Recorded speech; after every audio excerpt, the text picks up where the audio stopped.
प्रत्येक वर्षात 12 एकादशी येतात, पण या सर्व एकादशींमध्ये अत्यंत श्रेष्ठ आणि फलदायी मानली गेलेली एकादशी म्हणजेच आषाढी एकादशी, ज्याला आपण देवशयनी एकादशी असेही म्हणतो. यावर्षी 25 जुलै रोजी हा अत्यंत पवित्र आणि मंगलमय योग येत आहे. आषाढी एकादशी म्हणजे केवळ उपवास करण्याचा दिवस नाही, तर विठू माऊलीच्या चरणी स्वतःला समर्पित करण्याचा, आपल्या मनातील भक्तीचा जागर करण्याचा हा महापर्व काळ आहे. या दिवशी पंढरपूरची वारी पूर्ण होते.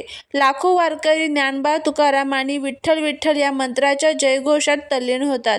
आध्यात्मिक दृष्टिकोनातून या एकादशीला अनन्यसाधारण महत्त्व आहे, कारण याच दिवसापासून सृष्टीचे पालनकर्ता भगवान श्री विष्णू पुढील 4 महिन्यांसाठी क्षीरसागरात योगनिद्रेत लीन होतात.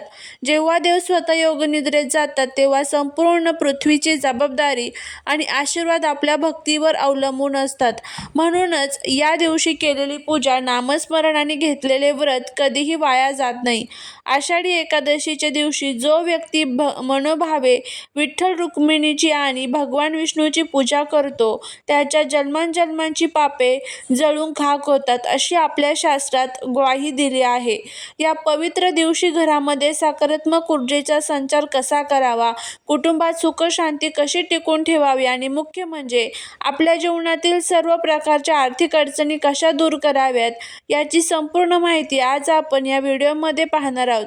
व्हिडिओ हा शेवटपर्यंत नक्की पहा, कारण मी तुम्हाला एक असा चमत्कारिक उपाय सांगणार आहे, ज्यामध्ये फक्त एक वस्तू घरात आणल्याने तुमच्या 7 पिढ्यांचं दारिद्र्य कायमचे नष्ट होईल, घरामध्ये सुख, शांती, समृद्धी, ऐश्वर्य नांदेल. तर हा उपाय कसा करायचा, कोणत्या वेळेत करायचा आषाढी एकादशीला, तर या संदर्भाची माहिती जाणून घ्यायची असेल तर व्हिडिओ हा शेवटपर्यंत पहा. चॅनलवरती नवीन असाल तर चॅनलला सबस्क्राईब करा आणि कमेंटमध्ये ओम नमो भगवते वासुदेवाय नमः लिहायला अजिबात विसरू नका.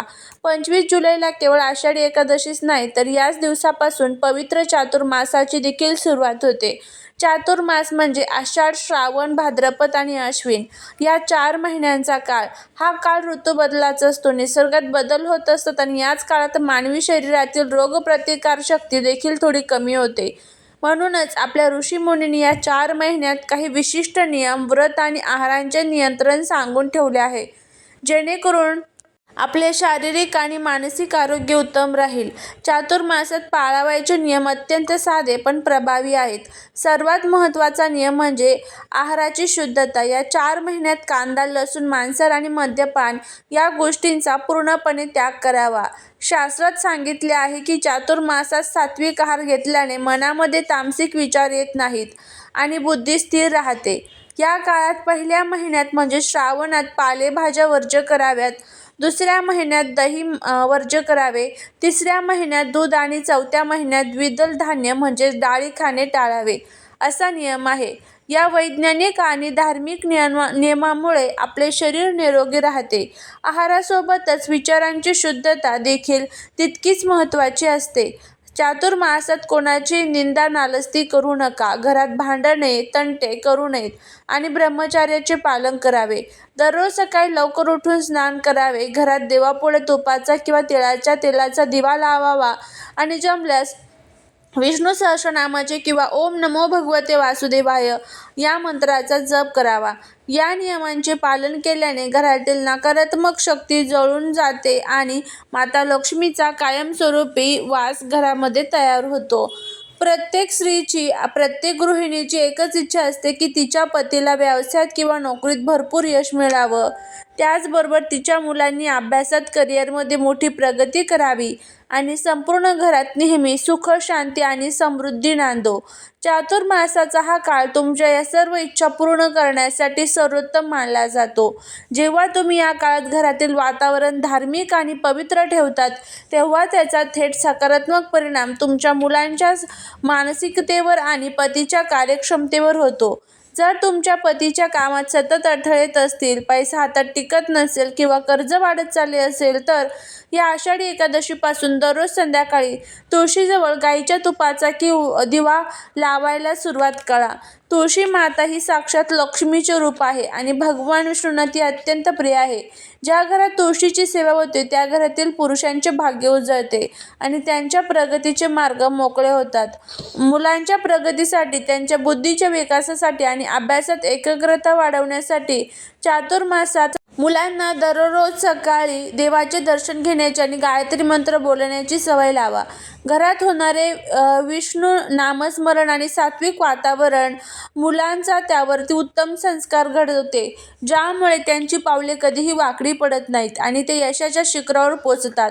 घराची प्रगती तेव्हाच होते जेव्हा घरातील मुख्य चौकटीला म्हणजेच उंबरठ्याला मान दिला जातो. आषाढी एकादशीच्या दिवशी सकाळी घराचा उंबरठा स्वच्छ धुवून त्यावर हळदीचे लेपन करा आणि स्वस्तिक काढा.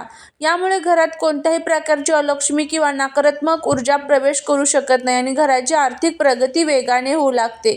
आता वळूया आपल्या व्हिडिओच्या सर्वात महत्त्वाच्या भागाकडे, ज्याची तुम्ही सर्वजण वाट पाहतात. आषाढी एकादशी आणि चातुर्मासाच्या या महासंयोगावर आपल्या घरात सुख, शांती, समृद्धी आणण्यासाठी, 7 पिढ्यांचं दारिद्र्य मुळापासून उपटून टाकण्यासाठी आपल्याला कोणती वस्तू घरात आणायची आहे आणि तिचा उपाय कसा करायचा आहे ते नीट समजून घ्या.